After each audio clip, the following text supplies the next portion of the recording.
Good morning, everyone. I hope I am audible to everyone.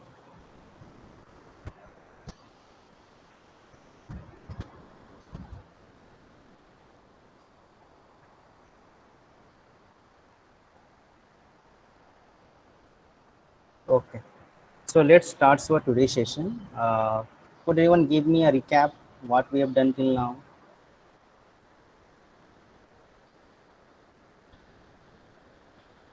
That we were studying about Unit 2, what all things which we have covered in Unit 2. Anyone?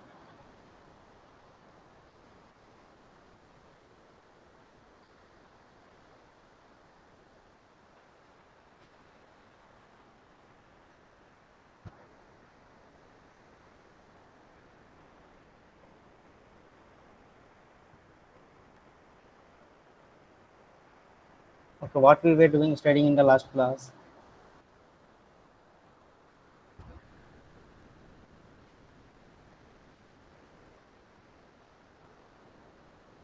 What have we studied in the previous class? Anyone?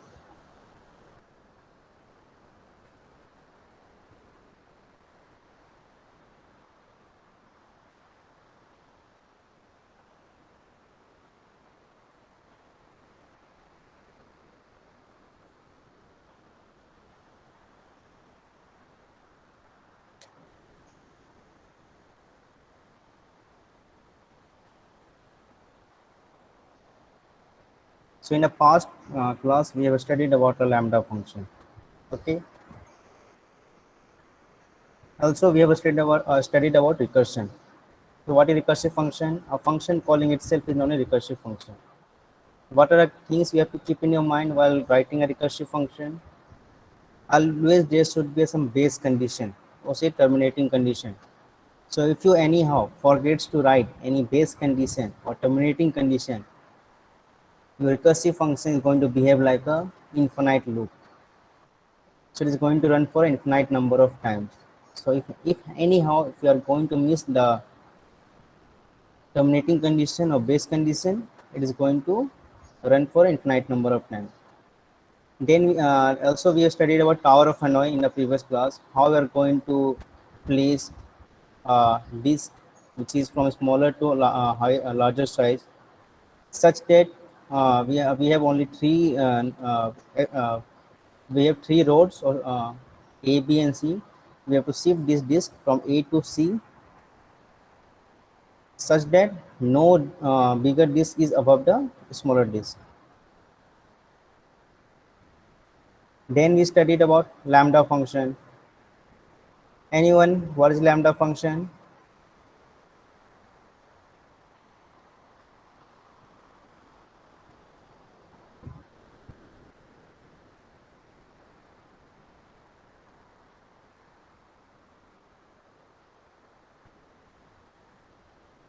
Anyone, you remember lambda function? What is lambda function?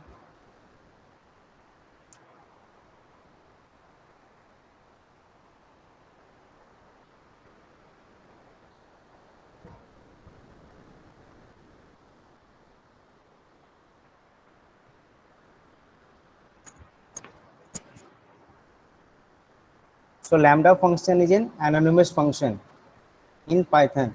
Why it is not an anonymous function? Because this function doesn't have any name.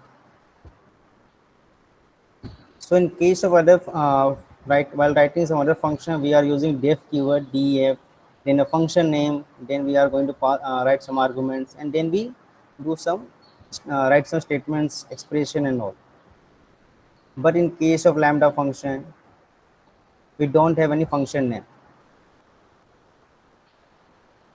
Yeah, lambda is an anonymous function, Monica. So how are you going to define it? Using a lambda keyword.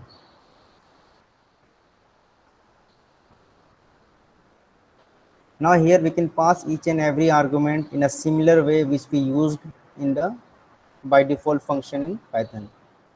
But you have to keep in your mind while writing a lambda function that you can only have one expression in your program, in your lambda function.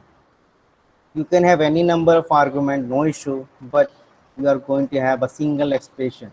You can't have a multiple expression in lambda function.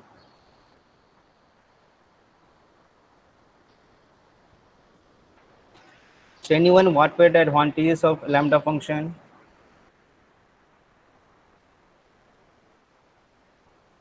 Anyone?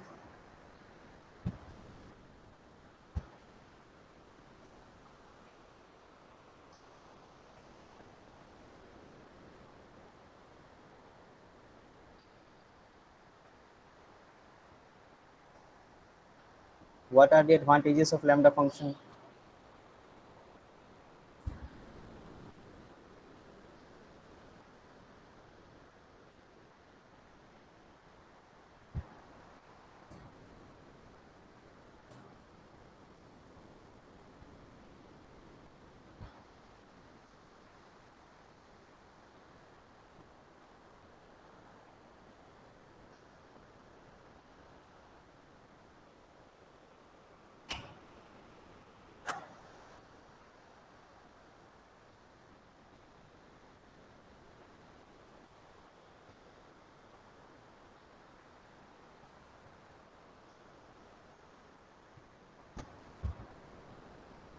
So we are going to use lambda function to hide our function details from the user or say other programmer. So if you're writing 1,000 lines of code, and since lambda function is a single line of code, so to find this particular line of code is very much difficult.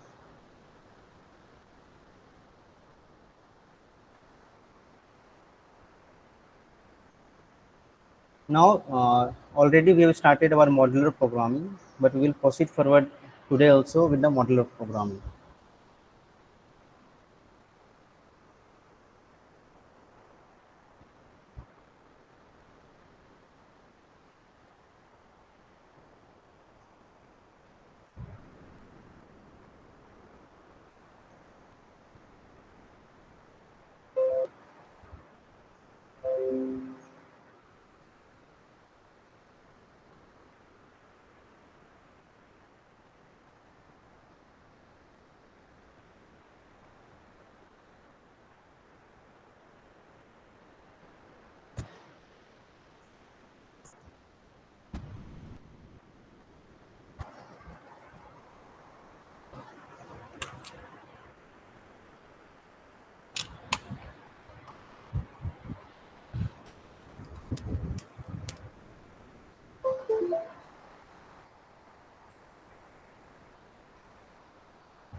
So if you remember in the past class, we were studying about modular programming. So modular programming is one type of software design technique. Okay. So it is a type of software design technique which is based on general principle of modular design. So it is a one type of software design technique which is based on the principle of modular design. So what is now modular design? Modular design means we are going to break the complex system into smaller parts of component. Okay. So modular design means we are going to break the whole complex system into smaller parts or components, which are known as modules. Just like say if I'm going to give you an assignment like I if I give you a assignment of to write a question and write answers for 100 questions.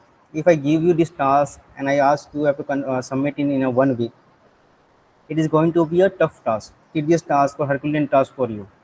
My what I am going to do, I am going to divide this task. Each and every week I am going to give you 5 questions, so that at the final it is going to accumulate all 100 questions are there with each and every answer. So here also we are doing the same things. We are going to divide the complex system or break down the complex system smaller into smaller parts or components, and those components and smaller parts are known as modules. Okay. Now these what are the condition here for modular programming? These components can be independently created and tested. You have to think about that, such that you have such components should be individually created and tested also. And in some cases these in some cases also what like even though they are individually created and tested, but in some cases what we can do, we can use it in another modules also, or in other components also. even though each and every component is going to be individually created and tested, but somehow somewhere what happens, some components are dependent upon another one, a module is dependent upon another module. So in that case also we have to think about that such that they can be used in another modules also. Now if you think about a real world problem, there is hardly any products left which doesn't rely on modularization. If you talk about the cars, mobile phones, laptops, each and everything today in real world, each are each of them are dependent upon modularization. That means instead of developing the whole product at a once, what they are going to do, they are going to design or develop a small products or small components of a product, and at final stage they are going to assemble them.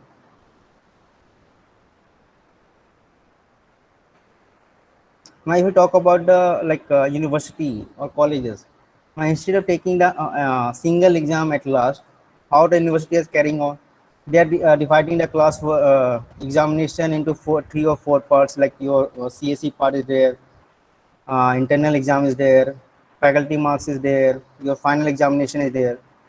So instead of and at last what they are going to do, they are going to combine each and everything. Okay, so instead of having a single examination, what they have done, you have divided into different exams, sub exams. So if you see in today's real world, there is not a single product or single anything which does not rely on modularization. So what is modularization? That means breaking the complex problem into smaller subparts or smaller components, or you can say modules. Now, what are definite benefits of modular programming? Now, if you just think about it, you are going to design some softwares which is readable, reliable, and maintainable without too much effort. Okay, so for that, if you are going to write a code, if you are going to develop a software which is going to have a just say 1,000, 2,000, or 5,000 lines of code. So writing a 5,000 lines of code in a single program is a very tedious task, even for reading, even for just finding some errors, or even for maintaining the software. So what you are going to do, you are going to divide your program into different subparts. That means you are going to define some functions. Different functions are there. You are going to define some classes. You are going to define some objects and all. So why? To reduce the maintenance of your program. Like if you're finding some error, so you can know now in which particular line of code it is generating an error. Now if the whole 5,000 lines of codes are there, in that case will be very much difficult to find the error in your code. So whenever you're going to want to develop some program which you want it to be readable, reliable, maintainable without too much effort, so you have to go for modular software design. Okay, now if it also depends upon the task size of your program or say software design. Now if you just need to write 100 lines of code or 50 lines of code, in that case what you can do, you can combine them in a single code. But if you're talking about 1,000 line of code, 5,000 line of code, in that case you have to design such a way such that your maintenance is also very much less, your code is readable, your effort is you are going to give a minimum effort while there is some issues arrives there, or if you have to maintain the particular software.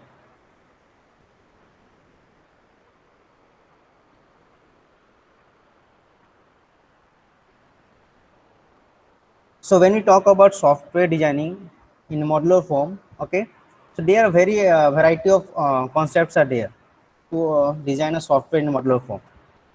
So modular programming is a software design technique to split your code into separate parts. So when you are talking about modular programming, that means again it is also a software design technique where you are going to split your code into separate parts. Okay. Now in case of programming, these separate parts are called as modules.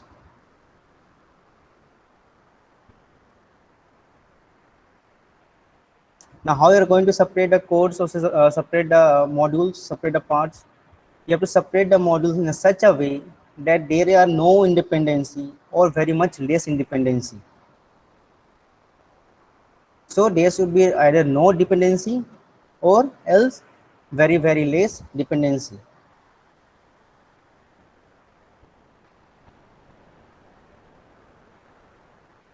So what is modular programming?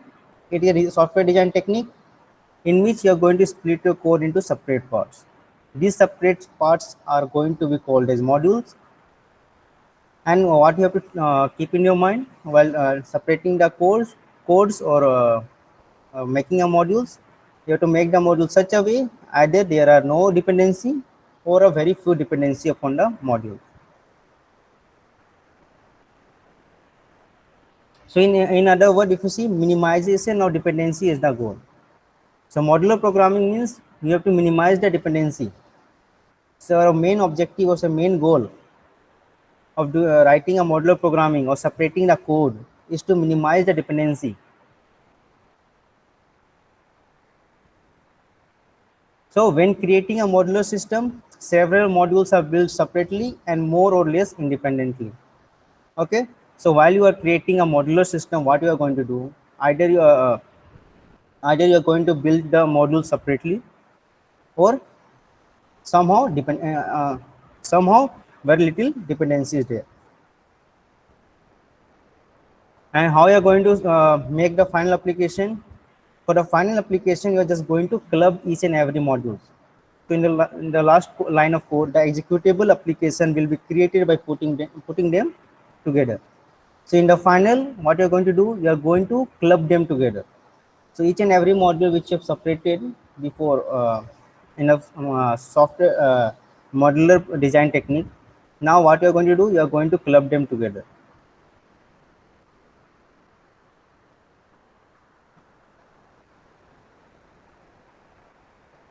So is the modular programming clear to everyone?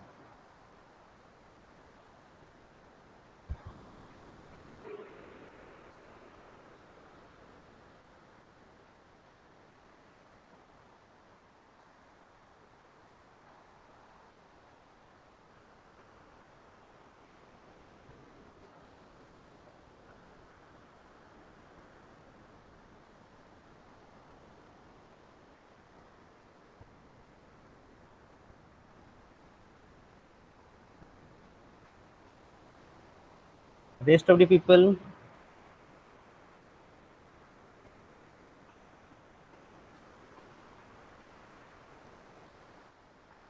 okay.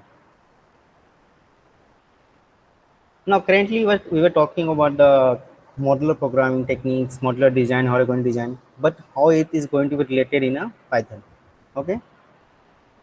So we're talking about Python modules. So every file which has the file extension .py and consists of proper Python code can be seen or is a module. So whatever code you are going to write, okay. So each and every code in case of Python has a file extension of .py, right? What is the file extension of Python program?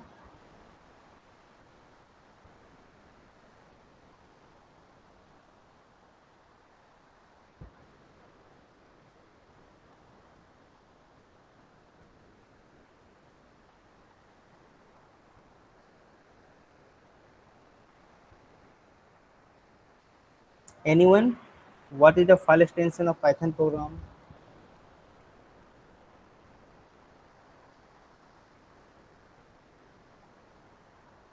Yes, .py. So any program which you are writing in Python can be treated as a module, or you can say directly it is a module.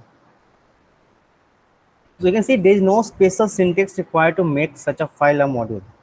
Okay. So if you like, we are talking about module here. So what are modules? It is just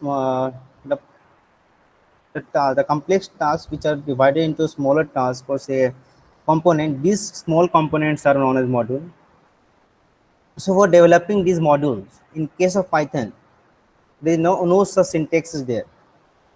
What you can do directly, you can say that the .py file which is having a proper syntax and all as a module in case of Python. So there is no special syntax required to make such a file a module. So directly you can treat it as a module. Now what is module? A module can contain arbitrary objects, for example, files, class, or attributes. We haven't studied till now class and attributes, but you can attribute you can say as variables, outputs, and all. So a module can contains anything, arbitrary objects like whatever the variables you are going to define, whatever the print statement you are going to use, each and everything, or classes or attributes. All those objects can be accessed after an import. So that means, like you see here, like we are having a two, where we have written a program a.py.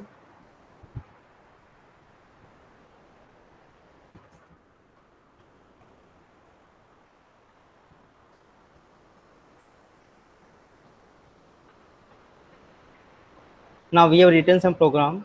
We have saved the program as a.py, right? Now we can import this module or import this code using an import keyword. What I'm going to use, import ey, sorry, import a. So whatever the codes which I have written here, whatever the function I have defined inside a.py, it is going to be accessed after importing. Okay, you can see all those objects can be accessed after an import. So whatever the objects, whatever the functions which you have created inside the module or say simple.py file, what you can do, you can just access them like by importing the file. Not a and a has to be the same directory. Yes, Chintan. I think you have done this programming in C, C++, Java, right? In the case of Java, we were having different class and all. There also we were doing importing and all, but the syntax were different totally.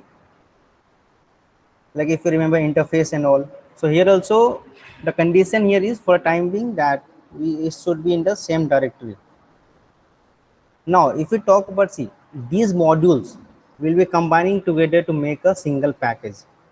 Now, if I talk about pandas and all, okay, so this pandas library is going to consist of many numbers of modules. Now, these modules are mainly going to help you to run your program or execute some lines of code. Now, when you're going to make a packages, there the different concept comes that you have to install the package in the main drive of your where you're going to have your uh, like when I talk about Anaconda or Spider Jupyter, it is going to store in the main file of a Anaconda, while so that when you're going to import them, it can be easily imported. There are different ways to import a module. So there are many different ways to import a module. You can directly import a module, import a package. Like I'm going to directly import a package, and then I'm going to import a sub part, that is module. Or also you can directly import the modules also. Now, if you remember, the module math provides mathematical constant and functions. Okay. Now, when I say math.py, it is going to give me the data about pi value. The sine function, math.sine function. So in Python, you can't directly use sine function or cosine function or pi value. For that, you have to import math function. And for math function, you are going to access these particular function. Sorry, for a math module, you are going to access this function. Now, if you want to access each and every attributes or function of math module, how you are going to do? After importing, you have to use math dot in front of the name. So you can see if I want to access the pi value, I am going to use math dot pi. If I am going to access the sine value, sine function, I have to use math dot sine function. If I am going to use cos function, what I am going to write math dot cos function. So this is how you are going to import the modules.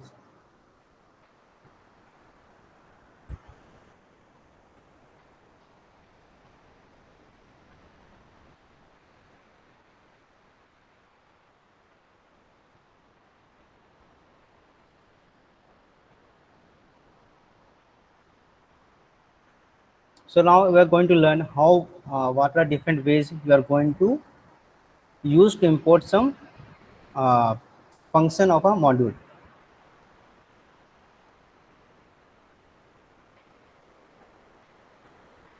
So you can see here import math. When I write import math, this is going to import each and every function of the math module.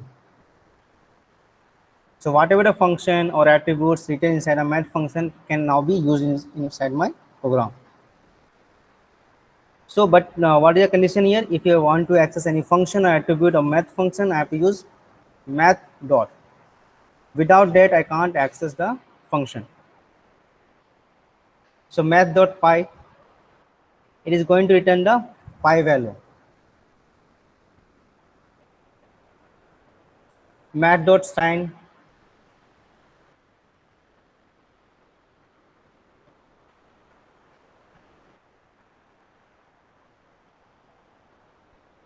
it is going to return the pi value.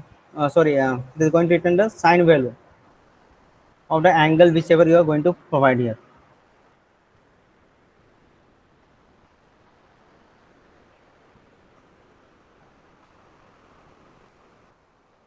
Math dot cos, now again it is going to return the cosine value.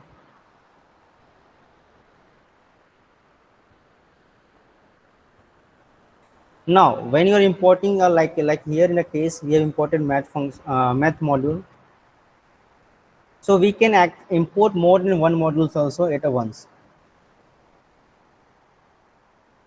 Now, like if you like after writing you are writing some codes, you are writing like you have written already, you have written 100 lines of code. Now you think that you need to import some function. So what you can do, you can import use the import keyword anywhere. Okay, you can import a function anywhere, but it is mainly preferred that it should be in the top. Okay, so if you want to import math or random, you have to import in the top of the program.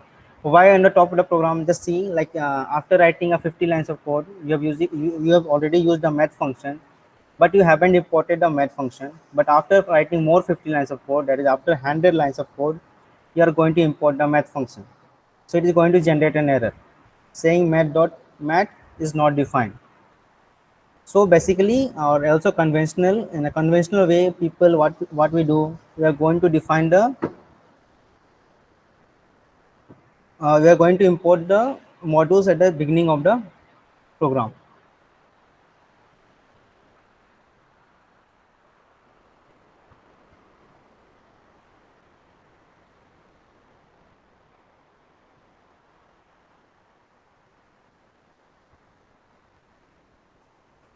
Now, when I am importing math, each and every objects, each and every function of this math module is going to be imported in my program.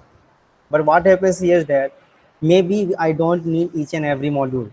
I just need sine or cosine and pi. So what I can also do, I can use a from keyword. So from the module name import, you can import a particular function or attribute now. Okay, so just write, you have to write a keyword from math, whatever the module name you have, then use the import keyword now. Now what I'm doing here, I'm just importing sine and pi from math function. Instead of importing the whole math function, what I'm going to do, I'm going to import just sine and pi. Just think it as instead of like just say I'm going to I'm going for traveling somewhere. We are a group of friends, 5 friends are there. See, when I'm saying import math, what I'm going to do, I'm going to book the whole bus, you can say. Even though I don't need like all the 40 spaces, like if there are 40 seats are there in the bus, even though I don't need all the 40 seats, I just need a 5 seats. So when I say import math, that means I'm going to import each and everything. Just like I am going to take a bus or reserve a bus. In this case, from math, import sine, comma pi. Here, what I'm going to do, I'm going to take a bus and I'm going to reserve the particular seat only. Instead of reserving the whole bus, I'm going to reserve the particular seat. Just like if if we are 5 person, we can reserve for just for 5%. If some person tries to move out, so we can also reduce the number of reservation of seats. So here also we are just instead of trying instead of having importing each and everything, what we are going to do, we are going to import some particular um, function only. So you can see here, when I say from math import sine comma pi, the other objects, example costs, are not available after this import. Okay.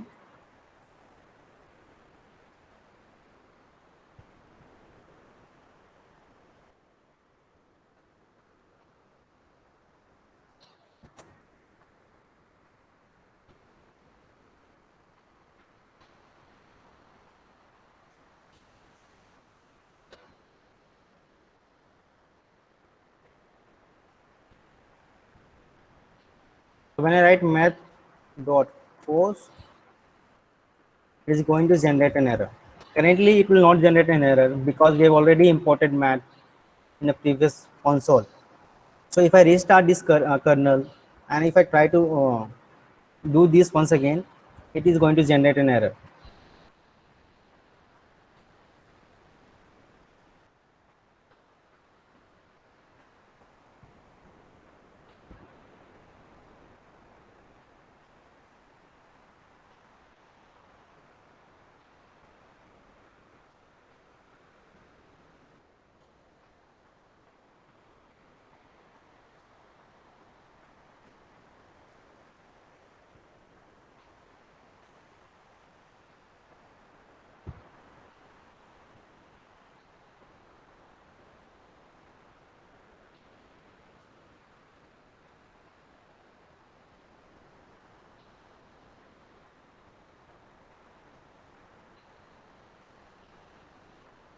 Currently, it is running because somehow it is taking a value from the console.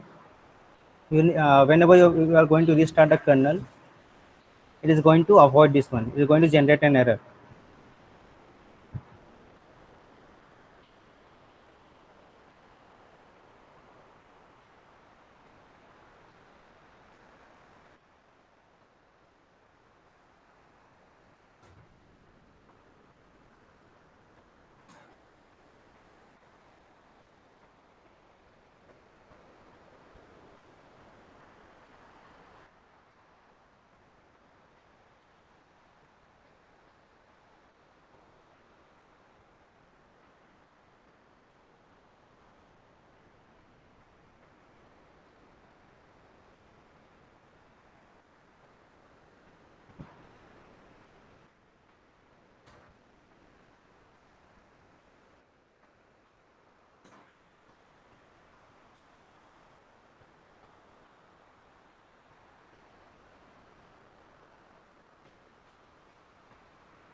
So you can see on the left side, I have imported a math, import math, math.py, that's printed correctly, math.sign, it's printed correctly, math.post is printed correctly. Okay. So when you are using importing a math module, you have to use math each and every time with each of the function which you are going to use. Now in this case, now what I have done here, from math import sine comma pi. So when I say math dot sine 50, what is saying name math is not defined. Why? We haven't imported a whole math function, so it is not recognized. The interpreter is not recognizing the math. From math, what we have imported just sine and pi. Okay. So instead of writing math dot sine 50, what you are going to write now individually, you are going to write sine 50. So you can see the value has been printed here. In this also the value is same, here also value is same.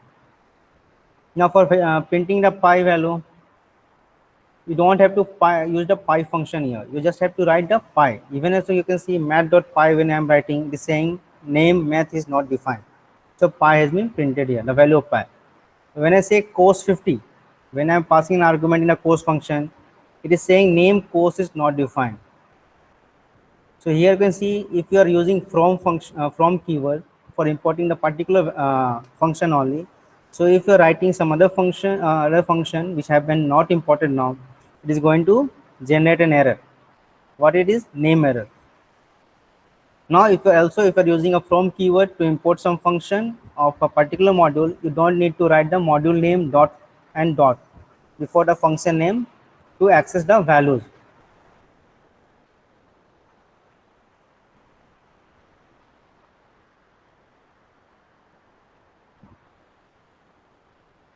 Is this clear to everyone?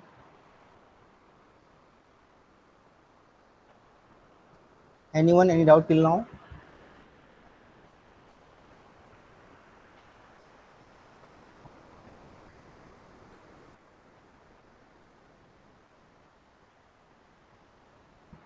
Other people in the class, any doubt? Okay.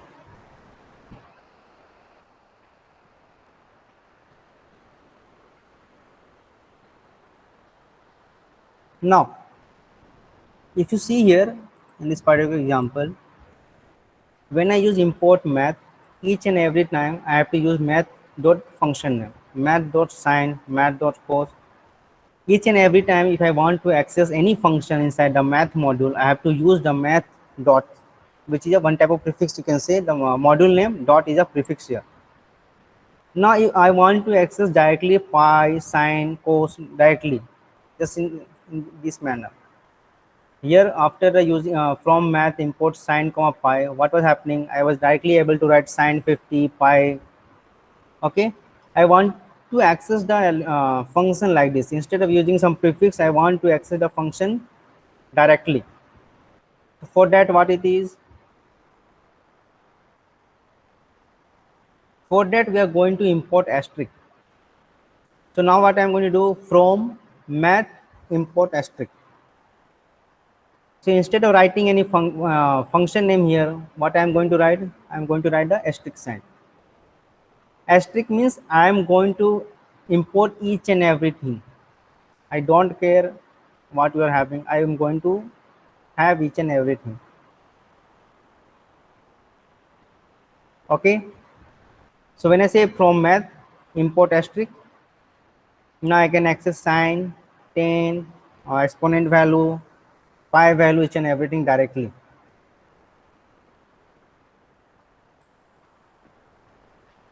Here you can see.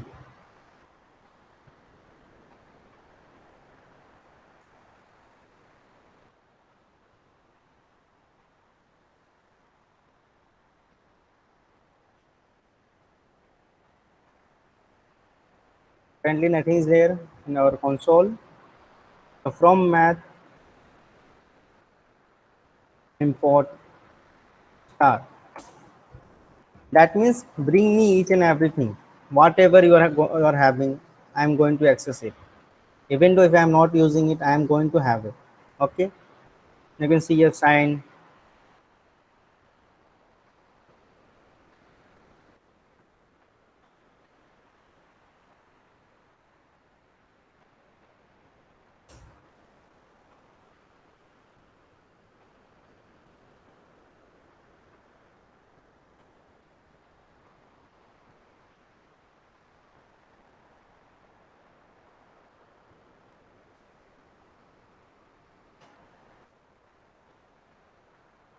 Now I don't have to write math dot each and every time.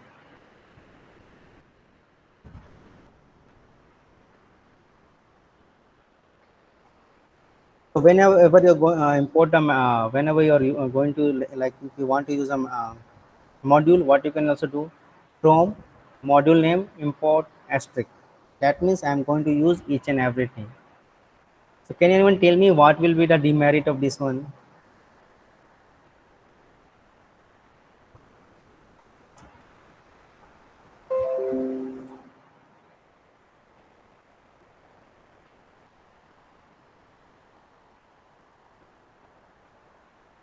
What will be the demerit of using import asterisk? Can you think of some reason?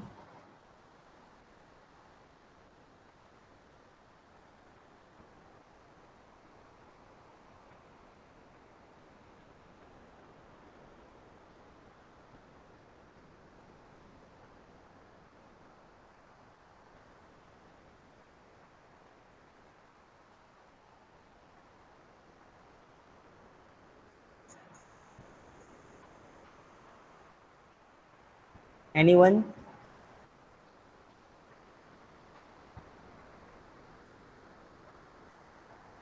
If I'm using import asterisk with the module name,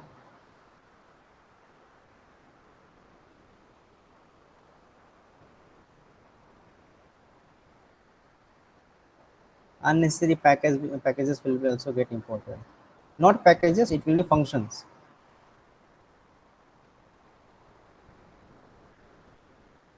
See, when we talk about one you can see one we are having a program. So program is also .py extension is going to be a module. These modules are going to be combined, and then they are going to be a single package. They will become a package. So a single package consists of many numbers of modules, and these modules are going to have many functions. Make less because of such function. Yeah, if you're having a two different just think about that. If you have defined two different modules, okay, in both of the modules you are having a same function name, there will be a chances that is going to clash.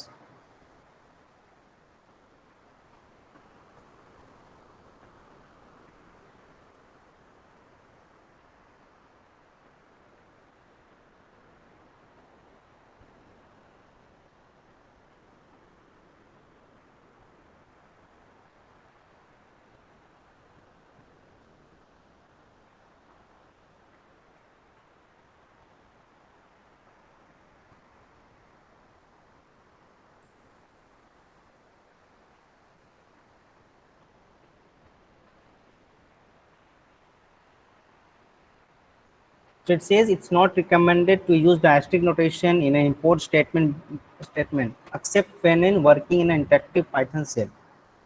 Okay. So the reason which Kumar gave here is the same.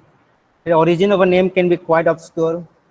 What is going to happen here? There will be sometimes the same function name is being used into two or different modules. So it is going to be create a class. Okay. Now, if you see when I say from math import asterisk, from numpy import asterisk, if you see sine function is in both of them. Is even sine function is inside a math function. Now sine function is also inside a numpy function. If so, if there is slightly changes is there, slightly change in the codes are there for the same function, it is going to you are not going to know from which particular code is going to run. Okay. So mainly what happens here is that the latest one which is really imported here. So if the sine function is in math also, sine function is inside the numpy also. From the numpy this value is going to be printed now.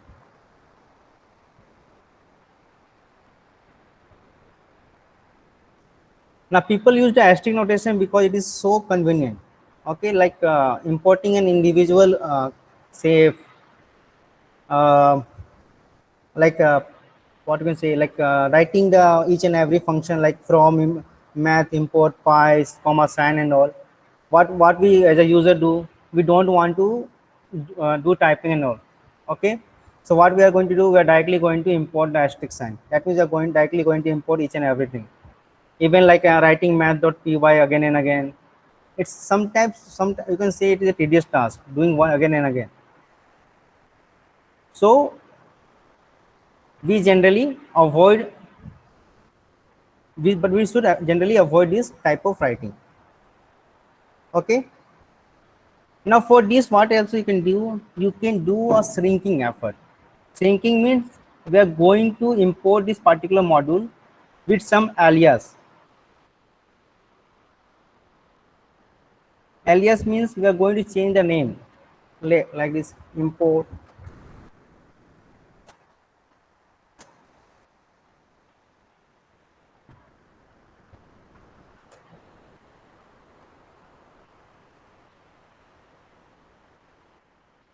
So now instead of writing math.sign,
in this case, while when I imported import math, so what I was using math dot the function name. Now when I have imported math as m, that means we are importing math with some alias name. So what Python gives you flexibility that instead of importing math, what you can do, you can change the name of the module. So this change of the name of the module will be going to be effective in your own program only, or say you can say on your own console. This is not going to be affected permanently.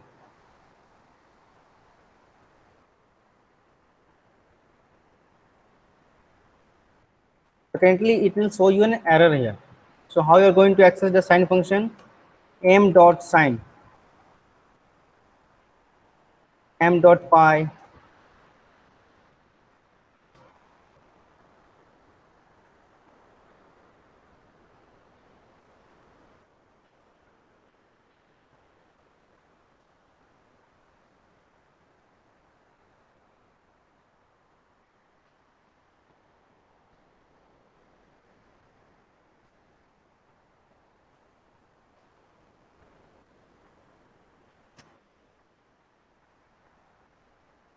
So what you can do in case of Python, you can import the particular function with some alias name.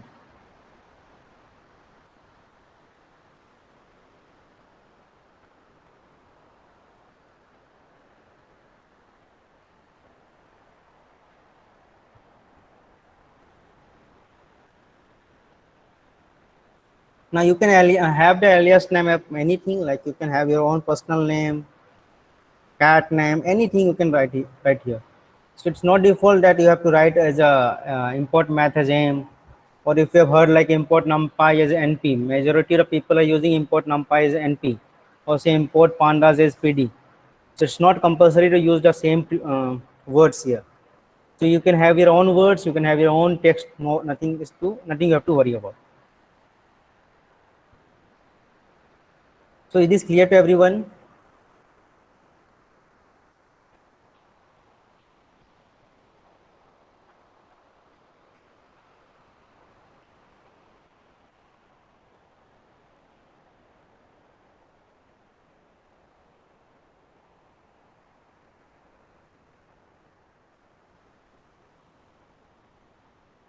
In the next class, we are going to learn about how we are going to have make our own modules, how we are going to make our own packages and all. Okay. So for the time being, just tell me one thing.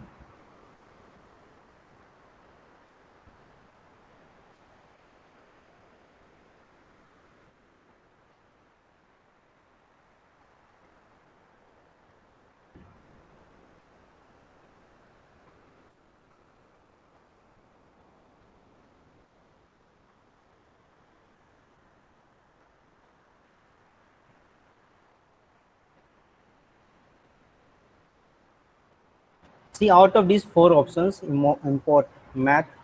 From math, import sine, pi, cos.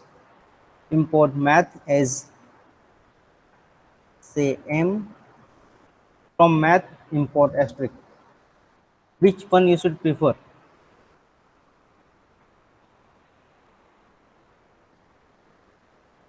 Out of these four options, which you should prefer while writing your programs and all in Python?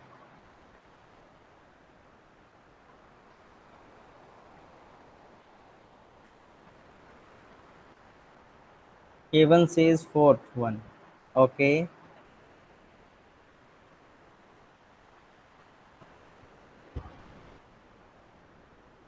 Monica says fourth. Kumar says third. Deep, third one. Okay.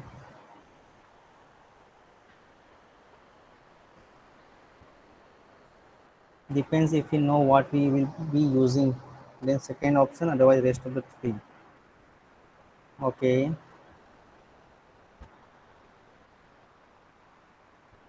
Anyone else would like to give an answer on this question? Like which of these function module? Yeah, I agree to Chintan. Okay.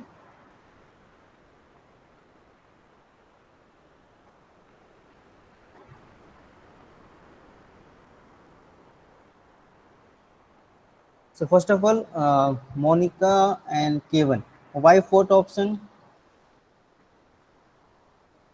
See, all are correct. You have a freedom to select any one of you, any of them. Nothing is wrong here. It is not. It's not like that. For the first one, the answer will be wrong. For the second one, the answer will be correct. You can choose any one of the option here. But like Chintan is given the reason why he's going to choose the second one. So first of all, Kevin and Monica, why the fourth option? Why you are going to use from math import asterisk?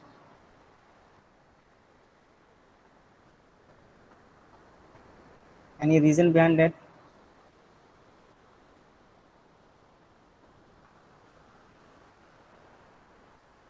It includes all header file. Okay.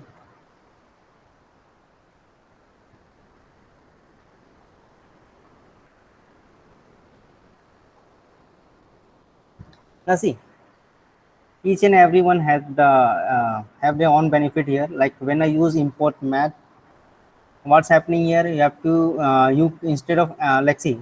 First of all, when you write from math import asterisk, it is going to include each and every module, each and every function. Okay, so even if the function is of no use, you're going to import it. Just like I've given you the example of a bus. Even if you don't need the seats, you're going to uh, you're going to reserve the bus. Okay. When I say import math as m, so again import math and import math as m are both of them same, but the difference here is that each and every time whenever you're going to call some function, what you have to do, you have to write math dot sign, and in case of import math as m, you have to write m dot sign.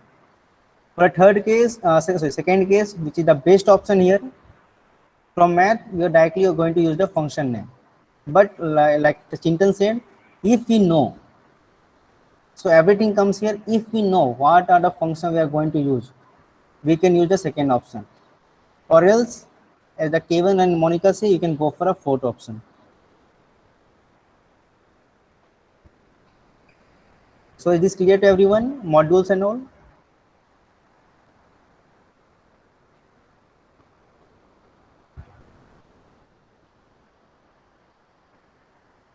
So it's totally depend upon you, whichever choice you are going to do use in the program.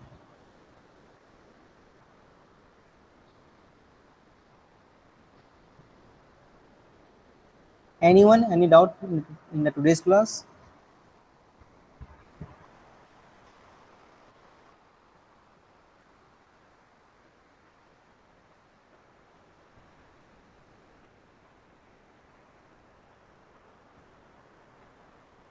Now one more thing, do you need this sheet like a collab file?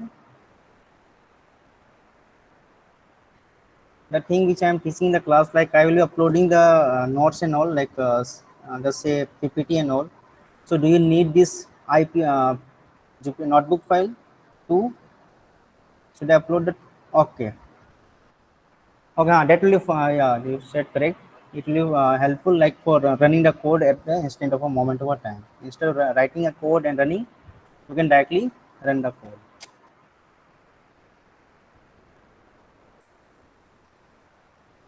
Okay.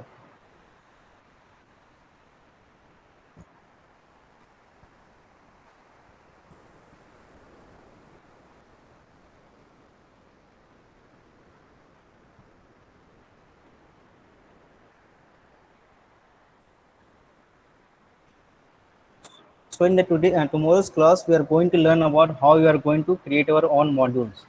Okay.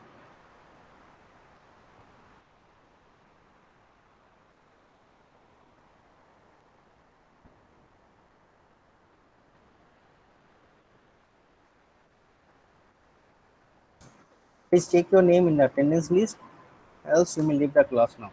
Thanks a lot, everyone.